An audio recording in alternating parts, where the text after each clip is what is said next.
Hello बच्चों, आप देख रहे हैं HTV Talks TV। बिन माँ की बहू। साक्षी के पैदा होते ही उसकी माँ गुजर जाती है, जिसके बाद उसके पिता आलोकनाथ अकेले ही उसका पालन पोषण करते हैं। 16 साल की उम्र से ही साक्षी ने घर चलाने के लिए नौकरी शुरू कर दी थी। बेटी से बढ़कर एक बेटे की तरह वो अपने पिता को कंधे से कंधा मिलाकर काम में हाथ बटाती रहती है। साक्षी, मेरे होते हुए तुझे नौकरी करने की कोई जरूरत नहीं है। तेरे हर शौक पूरे करने के लिए मैं अभी जिंदा हूँ। और आपकी शौक का क्या पापा? आपके भी तो कुछ शौक होंगे ना, मुझे वही सब पूरे करने हैं। मेरे शौक का क्या बेटा, मैं तो बूढ़ा हो चुका हूँ।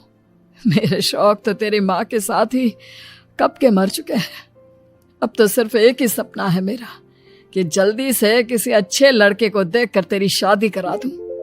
क्या पापा, आपकी हर बात मेरी शादी पर आकर ही क्यों अटक जाती है?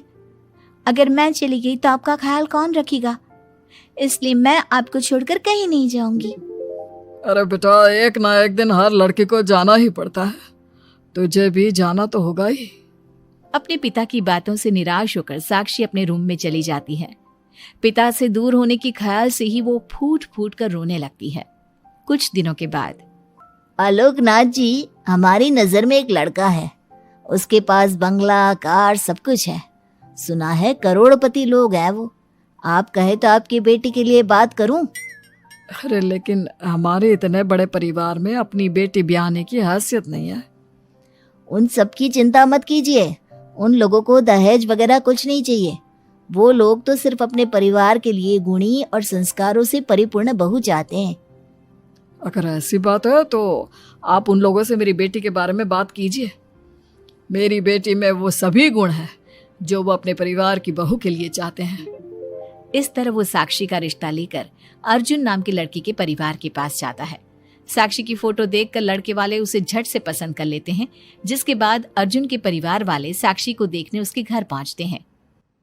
आलोकनाथ जी, हमें तो आपकी लड़की फोटो में ही पसंद आ गई, और फिर भाई साहब ने आपकी लड़की की तारीफ भी बहुत की है। अब तो बस आप हमें उससे मिलवा ही दीजिए।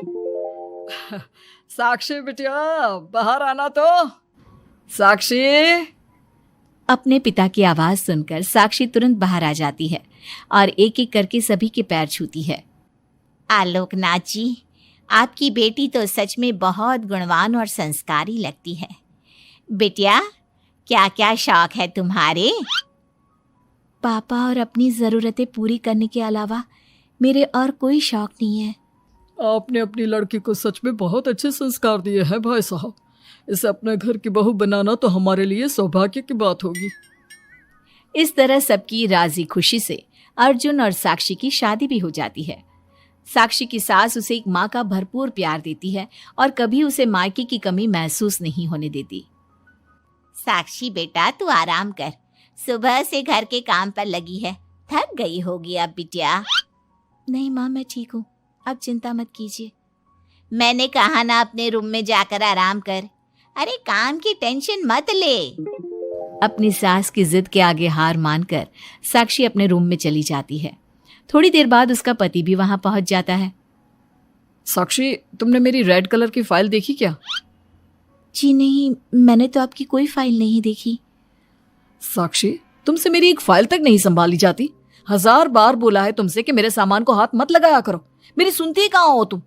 माँ ने बहुत सर पर चढ़ा रखा है तुम्हें। अर्जुन के इतना कहते ही साक्षी रोने लगती है। साक्षी के रोने की आवाज सुनकर उसकी सास वहां पर आ जाती है। साक्षी बेटा, क्यों रो रही है? इस नालायक ने कुछ किया है क्या? साक्षी अपनी सास मीना को सारी बात बताती है। क्यों? गधे, अपनी फाइल का खुद तो ध्यान रखता नहीं और बहू को ताने देता है। माँ, अब तो रहने ही दो। आपको हर समय अपनी बहू ही सही लगती है। सही लगती नहीं, सही है मेरी बहू। माँ समझाइए ना इन्हें, ये हर समय मुझ पर गुस्सा करते रहते हैं। खबरदार अर्जुन, जो आज के बाद तूने मेरी बहू के साथ ऐसा बर्ताव किया तो मुझसे बुरा कोई नहीं होगा। अपनी माँ की डांट सुनकर अर्जुन वहां से चला जाता है।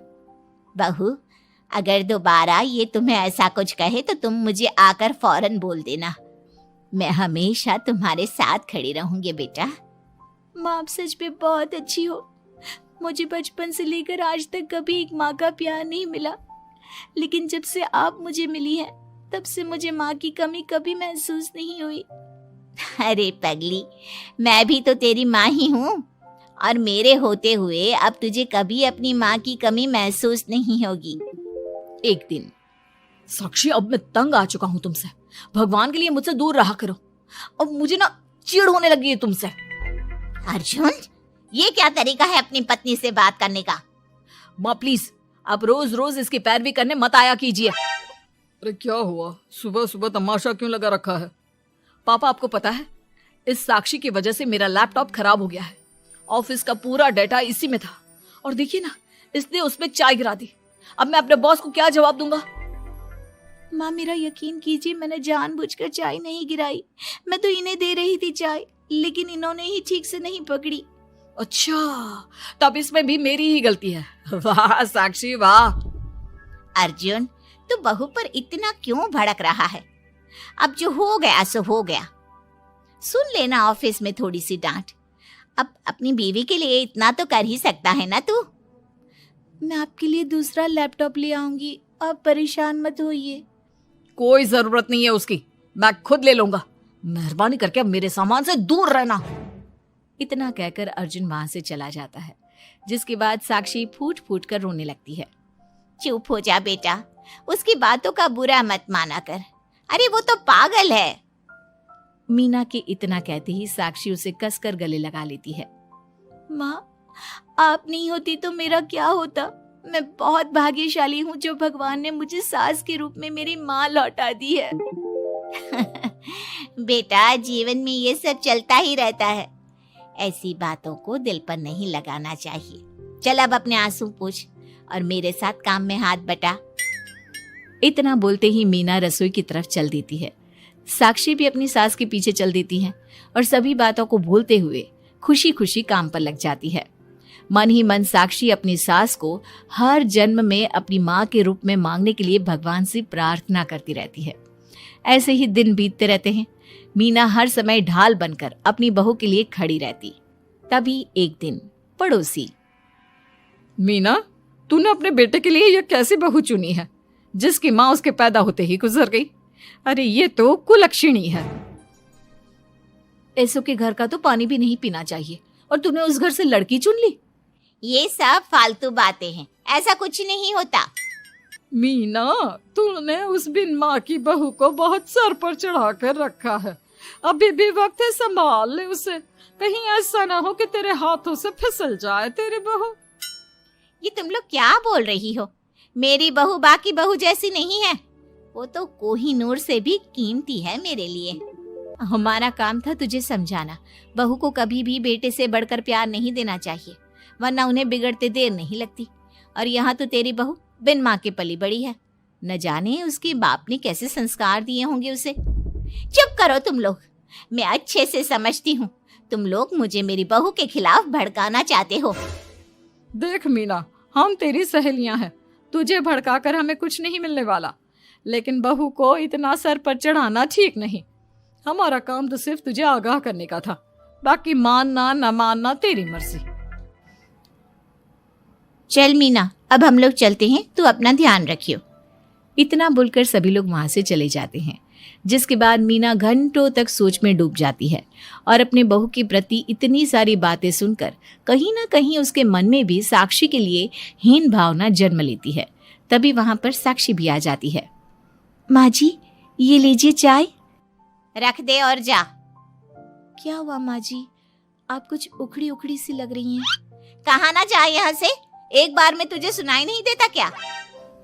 अपनी सास का बदला सा व्यवहार देख साक्षी तुरंत वहां से चली जाती है। अगले दिन, बहू, बहू कहाँ चली गई? साक्षी! जी माँ जी। ये क्या, घर इतना गंदा कैसे हो रखा है? कभी हाथ पैर भी मार लिया कर इधर उधर, वैसे तो सारा दिन घर में नाचती रहती है। मैं अभी पूरा घर अच्छे से साफ कर देती हूँ माँ जी। एक हाथ में झाड़ू और दूसरे हाथ में बाल्टी लिए साक्षी चुपचाप घर के कामों में लग जाती है। शाम में, साक्षी, ऑफिस में मेरी कल बहुत जरूरी मीटिंग है, मेरे कुछ कपड़े प्रेस कर दो, मुझे कल जल्दी निकलना है। जी अभी कर देती हूँ। साक्षी अर्जुन के कपड़े प्रेस कर ही रही होती है, तभी उसके ससुर उसे आवाज लगा देते हैं, जिस पर वो भागते हुए उनके पास जाती है। और थोड़ी देर बाद जब रूम में आती है तो वो देखती है कि अर्जुन के कपड़े बुरी तरह से जल चुके थे। मैंने कहा था ना तुमसे कि कल ऑफिस के मीटिंग में मुझे यही कपड़े पहनने हैं, उसके बाद भी तुमने मेरे कपड़े जला दिए। मुझे माफ कर दीजिए, मुझसे गलती हो गई। ये कोई छोटी मोटी गलती नहीं है, समझ में आ रहा है तुम्हें? शोर की आवाज सुनकर अभय और मीना भी वहां पहुंच जाते हैं। क्या हुआ, तुम दोनों लड़ क्यों रहे हो? पापा देखिए ना, इसने मेरी नई शर्ट जला दी जो मैं कल मीटिंग में पहनने वाला था। बेटा उसे मैंने ही आवाज दी थी, इसलिए वो शायद जल्दबाजी में प्रेस का बटन बंद करना भूल गई होगी। पापा अब आप भी माँ की तरह इसका साथ दे रहे हैं। अर्जुन, इस बार तू सही है और बहू गलत। आखिर वो इतनी लापरवाह हो कैसे सकती है? माँ जी प्लीज मुझे माफ कर दीजिए। अब तुम्हारी सजा ये है कि अभी और इसी वक्त तुम मेरे बेटे के लिए हूबहू ऐसी ही शर्ट ढूंढ कर ले आओ। जाओ। तुम्हारा दिमाग खराब हो गया है क्या? इस समय कहाँ जाएगी हमारी बहू? और अब तो सारी दुकानें भी बंद होने वाली होंगी। अगर दुकानें बंद हो भी गई होंगी तो उसे खुलवाकर मेरे बेटे के लिए शर्ट लेकर आओ। माँ रहने दीजिए, इन सब की कोई जरूरत नहीं है। पापा ठीक कह रहे हैं, इस समय कहाँ जाएगी ये? मैं कोई दूसरा शर्ट पहन लेता हूँ। मैंने जो कह दिया सो कह दिया। अब गलती इसने की है तो सुधारना भी इसे ही पड़ेगा। जाकर शर्ट लेकर आओ। मीना की बातें सुनकर साक्षी रोते हुए वहां से चली जाती है और रात के 10 बजे तक पति के लिए दुकानों पर जाकर कपड़े ढूंढती रहती है। थक हार कर करीब 12 बजे साक्षी कपड़े लेकर घर पहुंचती है। अर्जुन की ऑफिस के मीटिंग के लिए तुम्हें हूबहू वैसे ही कपड़े मिले या नहीं? ये रहे कपड़े मम्मी जी। साक्षी अपनी सास को कपड़े देकर जा ही रही थी कि मीना उसके हाथ में चोट देखती है। ये चोट कैसे लगी तुझे? पता नहीं, जल्दबाजी में शायद किसी चीज से लग गई होगी। इतनी बड़ी हो गई हो, अब अपना ध्यान रखना कब सीखोगी? आप तो जानती ही हैं माँ, मैं बिन माँ की पली बड़ी हूँ। माँ के ना होने के कारण मेरे सर पर इतनी जिम्मेदारियां थी जिन्हें निभाते निभाते मैं खुद का ख्याल रखना ही भूल गई। लेकिन आप जानती हैं माँ, मुझे अब भगवान से कोई गिले शिकवे नहीं है, क्योंकि भले ही उन्होंने मुझसे एक माँ छीनी है, लेकिन उन्होंने आपको मुझे दिया है और अब आप ही मेरी माँ हैं। इतना कहकर साक्षी माँ से चली जाती है। साक्षी की बातों को सुनकर मीना को भी अपने कहे और अपनी गलतियों पर पछतावा होने लगता है, इसलिए वो बिना खाए पिए ही सो जाती है। अगले दिन, माँ जी कल का सारा खाना तो ऐसे ही पड़ा है, आपने अच्छे से खाना नहीं खाया था क्या? मुझे भूख नहीं थी कल। साक्षी अपनी सास के दर्द को समझ जाती है और उसका हाथ पकड़ते हुए कहती है, चलिए माँ जी, मैंने आपके लिए आपकी फेवरेट छोले भटूरे बनाए हैं। आपने कल रात से कुछ नहीं खाया था ना, इसलिए सुबह उठते ही मैंने पहले आपके लिए खाना बनाया है। खाना तो तूने भी नहीं खाया होगा ना, चल जाकर पहले तू खा ले। माँ जी क्या हम साथ बैठकर खाना नहीं खा सकते प्लीज? बहुत दिन हो गए हैं। साक्षी के इस तरह बोलने से मीना का दिल पिघल जाता है और वो मान जाती है। साक्षी मीना के लिए खाना लगाती है, जिसका पहला निवाला मीना अपनी बहू को खिलाती है। मुझे माफ कर दे बेटा, मैं जानती हूँ पिछले कुछ दिनों से मैंने तुझे बहुत चोट पहुँचाई है, हो सके तो मुझे माफ कर देना। नहीं नहीं माँ जी, आपका पूरा हक है मुझे डांटने का। मुझे आपकी किसी भी बात का कभी बुरा नहीं लगा। अपनी सहेलियों की बातों में आकर मैंने अपने दिल में तेरे लिए नफरत पाल ली थी, लेकिन कल जब तुझे रोते बिलखते देखा तो मेरी ममता फिर से लौट आई। मुझे माफ कर दे बेटा, मैं एक अच्छी सास नहीं बन सकी। किसने कहा आपसे कि आप अच्छी सास नहीं हैं? आप तो वर्ल्ड की बेस्ट सास हो, और सच कहूं उससे भी बढ़कर बेस्ट बेस्ट बेस्ट बेस्ट मेरी माँ हो आप। इतना कहकर साक्षी अपनी सास को गले लगा लेती है और उसके बाद दोनों पहले की ही तरह हंसी खुशी साथ रहने लगते हैं। अगर आपको हमारी स्टोरी पसंद आई हो तो वीडियो को लाइक करें और ऐसी और स्टोरीज देखने के लिए चैनल को सब्सक्राइब करें और वीडियो आप तक टाइम से पहुंचती रहे इसलिए बेल आइकॉन दबाना ना भूलें।